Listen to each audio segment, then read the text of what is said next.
Hi, I'm Congressman Kevin McCarthy. And over the past 3 days, Republicans have been laying out our solutions to solve our climate problem through innovation in many different forms, and through technology and others. And I'm here with two of our real leaders on this subject, Bruce Westerman, GT Thompson. Let me pause while we have our bells to ring, because we work as we do this. We just got back from voting, and they're telling all the other members who haven't voted yet that they need to hurry to the floor and vote. So let's talk a little bit about what's happened for the last 3 days. Don't know if you have some questions for us, if you want us to start. Absolutely. Maybe give us some examples about how the Republican agenda has been different than what we've seen from Democrats with the Green New Deal and the President's infrastructure plan. How are your proposals different, and how do you think they can impact the climate? You want to start, Bruce? Yeah, well, first off, Kevin, it comes down to leadership, and you've been a real leader in this issue, getting out in front of things. And Republicans really have what I say are the most proactive, pragmatic ideas on the environment and on climate. And, it's great to work with GT on natural solutions, with me being the ranker on the Natural Resources Committee and GT the ranking member on the Ag Committee. We're looking at how we really leverage those natural solutions to address carbon in the atmosphere, which is what climate all comes down to. So I've reintroduced the bill. You and I are co-sponsors on it, the Trillion Trees Act. I was happy to have you co-sponsor. Yeah, well, I appreciate you giving me that opportunity. But, forestry is obviously something that's near and dear to me, and I say it's the largest scale, most cost-effective tool that we have to address carbon in the atmosphere. So we've got the new improved version of the Trillion Trees Act. We've added some things to it, got a lot more members involved. Today we've got 79 bipartisan co-sponsors and nearly 50 outside groups that are supporting the Trillion Trees Act. You should talk a little about it, because, a tree is like the Earth's lungs, right? Tell the viewers a little about this proposal that we have. Yeah, it's something we all learned in junior high life science, photosynthesis. The leaves are up in the air interacting with the atmosphere. Through photosynthesis, they take in carbon dioxide with water. They're in that tiny chloroplast in the leaf. They store the carbon dioxide, or the carbon as sugars in the tree, release the oxygen back into the air. Like, Teddy Roosevelt called them the lungs of the earth. And that's so true. They breathe in carbon dioxide, give off oxygen. And the cool thing is those carbon chains are stored in the tree for as long as that wood is there. So this table, which is made out of wood, and who knows how long ago, 50% of it by weight is carbon. Mm-hmm. And that was all atmospheric carbon at one point in time that was brought in through photosynthesis, stored in this wood.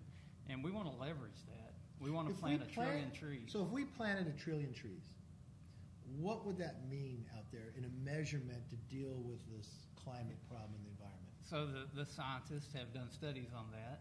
And out of Davos, Switzerland, they said that if we planted 1 trillion trees globally, it would absorb 205 gigatons of carbon, which is 2/3 of the carbon emitted by man since the beginning of the Industrial Revolution. So that's a massive impact on getting that. We're over 400 parts per million of carbon in the atmosphere now.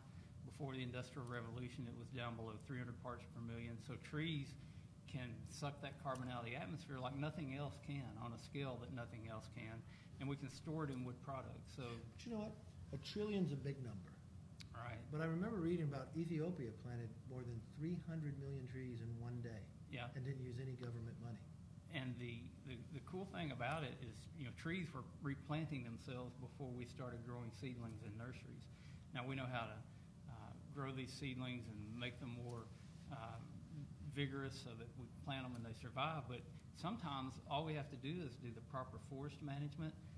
The seeds naturally drop out of the trees and reforest themselves. So the trees can actually replant many more trees than we can if we give them an opportunity to do that.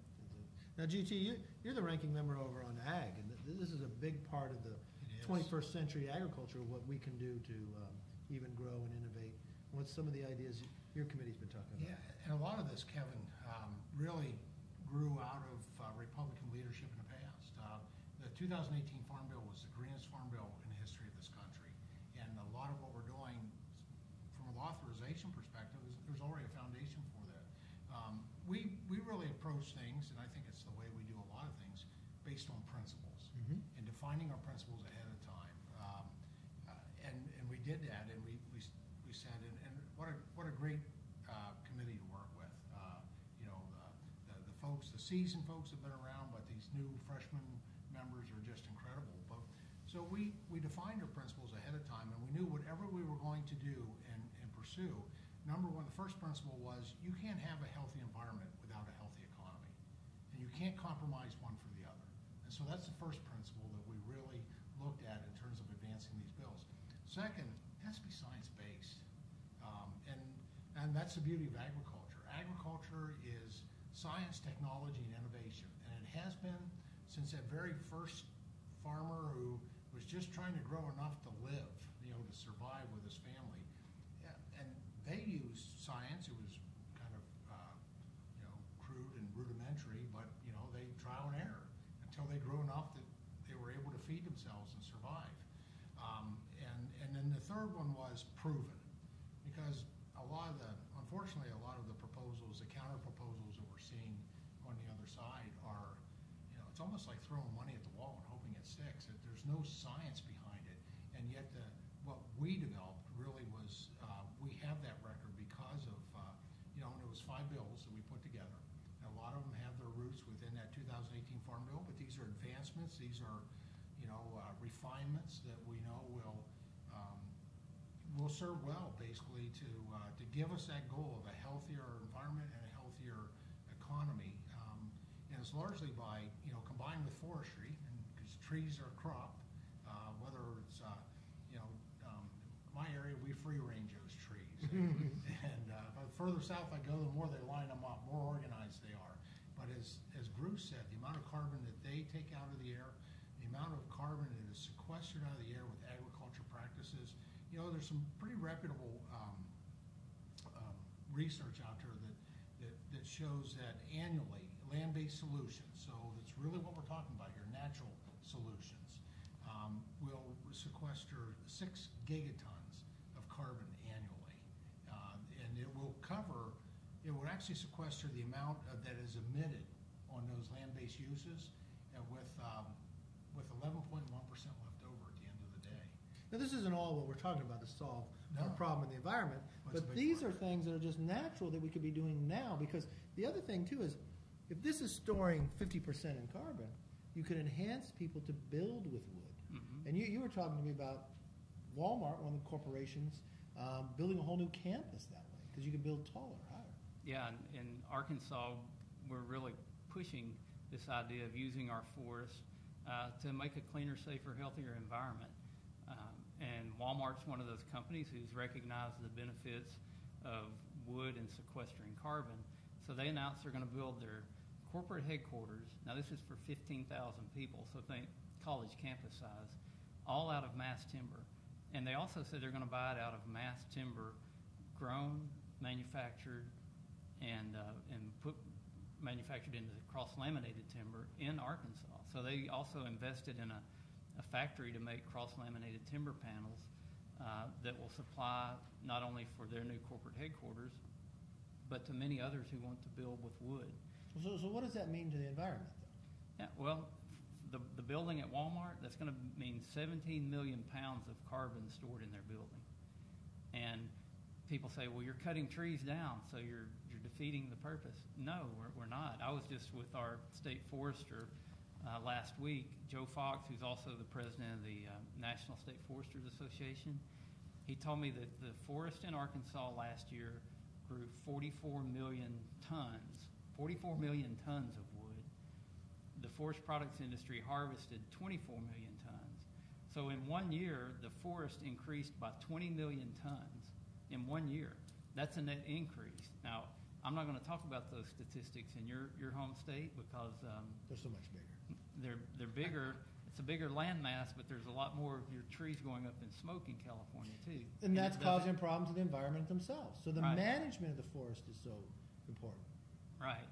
And we know that we can have, like GT said, a vibrant, healthy economy and a healthy environment all at the same time. The two are not mutually exclusive. They go hand in hand. And this is just one small element of all the legislation that we have, because technology is going to allow us, and just going off based on science, with technology today, you could actually capture CO2 from the air, carbon itself. Right. And you could utilize that. I mean, and what we did, we brought in a company that's actually using this today with technology. And when you think for people who are policymakers, you sit back and think, how do I make the environment cleaner than others?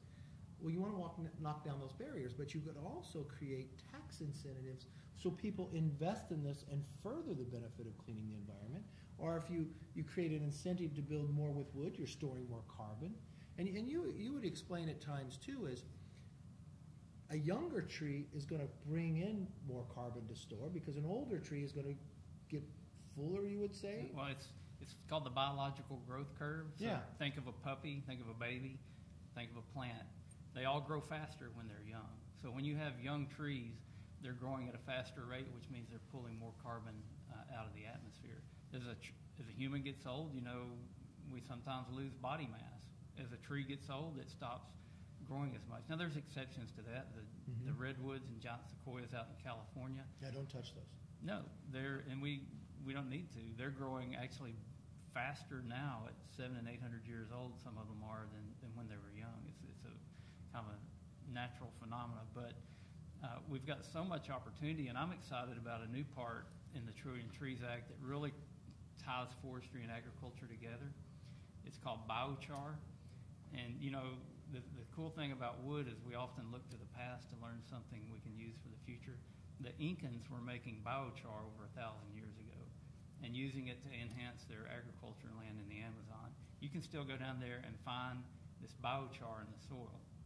So the way you make biochar is you take the low-grade material, like what's on the national forest that needs to be thinned, and you run it through a process where you heat it without oxygen, and it makes it kind of like charcoal.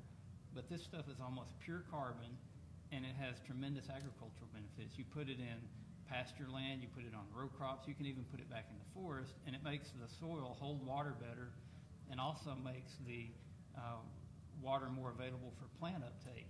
So we've got a biochar section to the Trillion Trees Act where we'll have demonstration projects around the country. And actually, I'll give California credit. They've done a lot of research on biochar. It works great for specialty crops, fruits and vegetables and things like that. But you've also got a lot of people who are wanting to invest in carbon credits. And the problem is trying to do the accounting on that. But if you give them a product like biochar, you know exactly how many pounds of carbon you're putting on the field, and you know it's going to stay there for hundreds, if not 1,000 years. So they've got something they can invest in that helps farmers out, so it'll increase the return to farming for farmers. And also a byproduct of making biochar is actually biofuel. So you could actually use this in transportation fuels and other things. So it's just another example of how American ingenuity is. That's going to help us solve this problem. Now, do some of our viewers have some other questions you have out there? Yeah, so lots of times we hear about Republicans not being interested in climate change, but in the last couple of days we've had a really wide range of members. Who are some of the members from your committees who wanted to be more involved or who approached you on the floor and wanted to talk about this issue, and sort of what did they bring to the table to help with developing this legislation?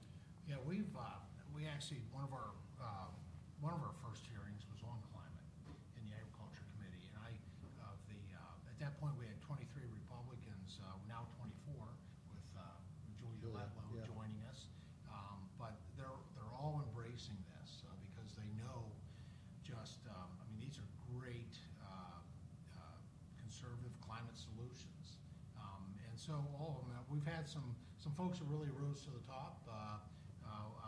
A member actually that's not on the committee, but she's from a great district in Iowa, Ms. Rep. Henson, who you talked about technology. She introduced the Precise Act. That's a part of the package. That really facilitates the public sector support for precision agriculture. Yeah.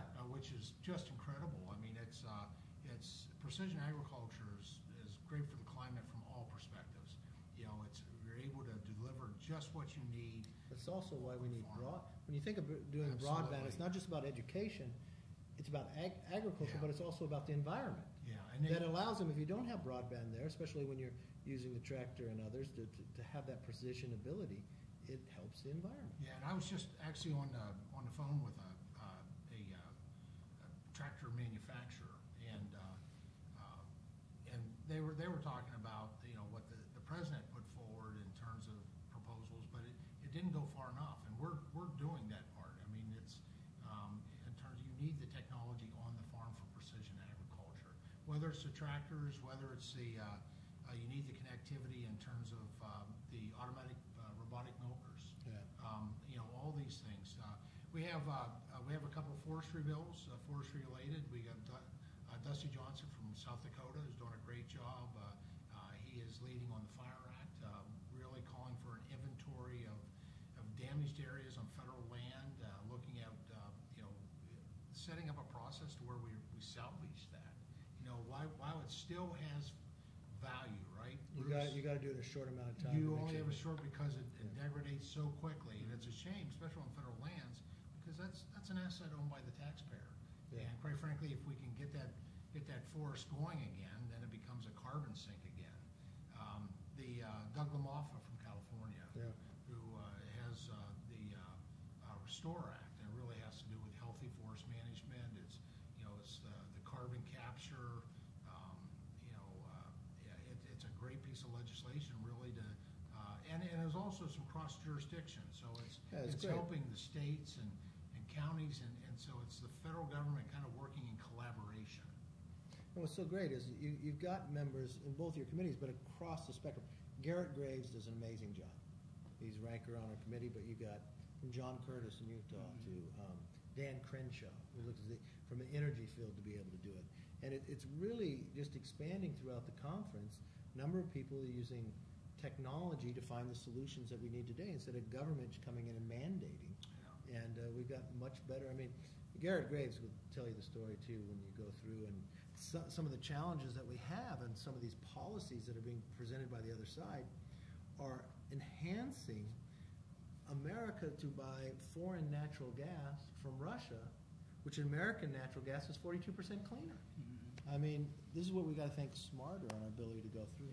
Well, and Kevin, our agriculture in 40 years has increased productivity by 287%.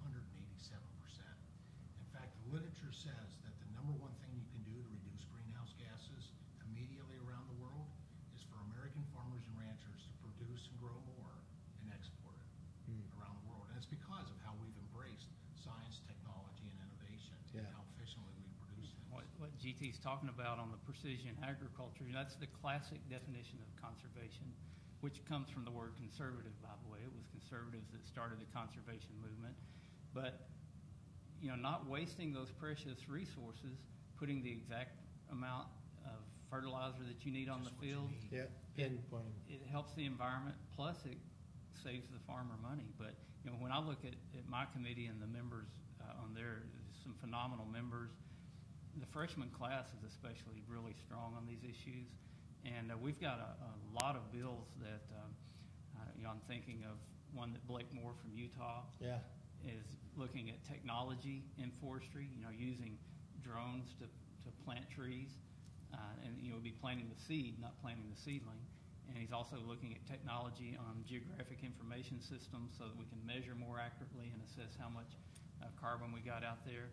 Cliff Benz from Oregon, he's got a bill on developing more seedling nurseries. We don't have enough capacity to plant the number of trees that we need to plant in the country right now. So he's got a bill focused on developing more seedling nurseries. Russ Fulcher out in Idaho, he's got a bill on the workforce, forestry technicians, and doing more workforce training on that. Nicole Mataliakis from New York, she's taken the urban forestry part. From New York to Idaho, members can get involved in this. And then Yvette Harrell is doing that biochar part of the bill, which all of those are going to be standalone bills, but we're also going to have them as part of the Trillion Trees Act. So it's an opportunity for a lot of members to get involved on a lot of different levels, and I think make a huge difference for our environment going forward and for our country going forward. This is just a small talk about just a few things that we're doing when it comes to solve the environment, climate, and other challenges that we have. We have just such a broad spectrum of all these different bills, but just want to talk a little bit about agriculture, a little bit about the forestry. I appreciate you two joining with us today and your leadership on this. And just we'll continue this, showing more of what we're doing about innovation and making the environment just stronger, cleaner, and really leaving it a better place than we found it ourselves. Well, thank you for your leadership on it. We couldn't do what we do without you leading the conference. So we look forward to you continuing to do that and in bigger roles in the future. I appreciate both of you. Yeah, thank you very much.